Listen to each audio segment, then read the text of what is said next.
একটা সময় ছিল আমিও আমার স্বজনদের সাথে, আমার পরিবারের সাথে এই মণ্ডপে থাকতাম। আমিও দুহাত তুলে নাচতাম ভগবান শ্রী রাধাকৃষ্ণের জন্য। সন্ধ্যা আরতিতে না থাকলেও দূর থেকে দেখেই মনে শান্তি লাগছে, অনেক অনেক শান্তি যে আমি আজকে অনেক দিন পর এখানে থাকতে পেরেছি। আমাদের গ্রাম নদিয়া জেলার তেহট্ট থানার শাহপুর গ্রামে। আমাদের গ্রামে প্রতি বছর শীতকাল সময়ে এরকম নামযজ্ঞ হয়। আমাদের গ্রামের প্রাথমিক বিদ্যালয়ে এই অনুষ্ঠানটি হয়।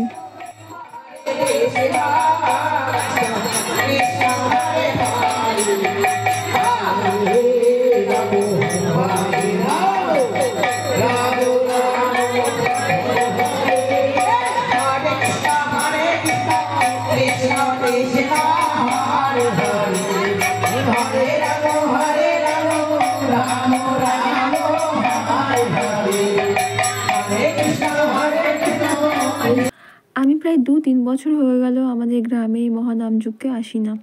এবার এসেছি, 5 দিন হয়, আজকে তো 4র্থ দিন।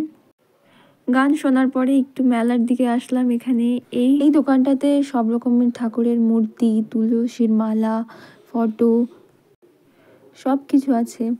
আমরা দেখছিলাম, এখান থেকে টুকিটাকি জিনিসও কিনি। তার মধ্যে এখানে একটা কুকুর ছিল যেটা কাকি আমাকে কিনে দেবে বলেছিল, কিন্তু কিনে দেয়নি, বলেছিল পরে দেবে।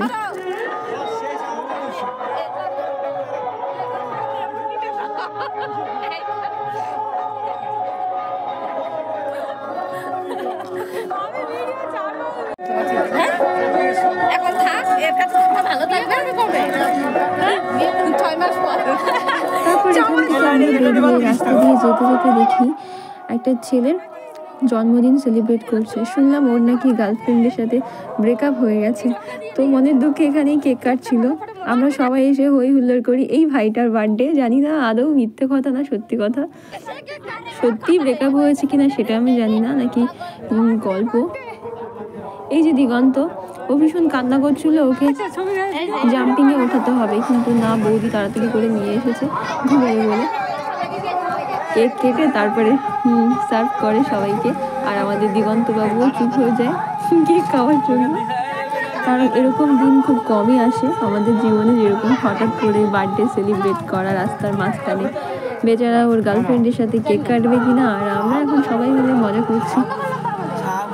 তবে ভাইটা খুব খুশি হয়ে গেছিল, ওর মন খারাপ ছিল, তবে এখন খুব হ্যাপি।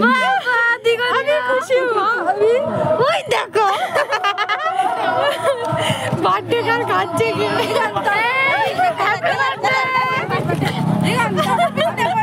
ভাই, কল দে, আমার ছোট পিস নেবে না। কে মা এই যে বার্থডে রাখো ভাই, দাও দাও সবার দাও, দাও দাও, আমাদের তো আমার বাড়ি চলে যায়। ঠিক কথা, জন্মদিন তো এরকমই হওয়া উচিত। কাটে দাও। এটা ছিল আজকের ব্লগ। আবার অন্য কোনো দিন অন্য গল্প নিয়ে আসবো। টাটা, ততক্ষণে তোমরা সবাই ভালো থেকো।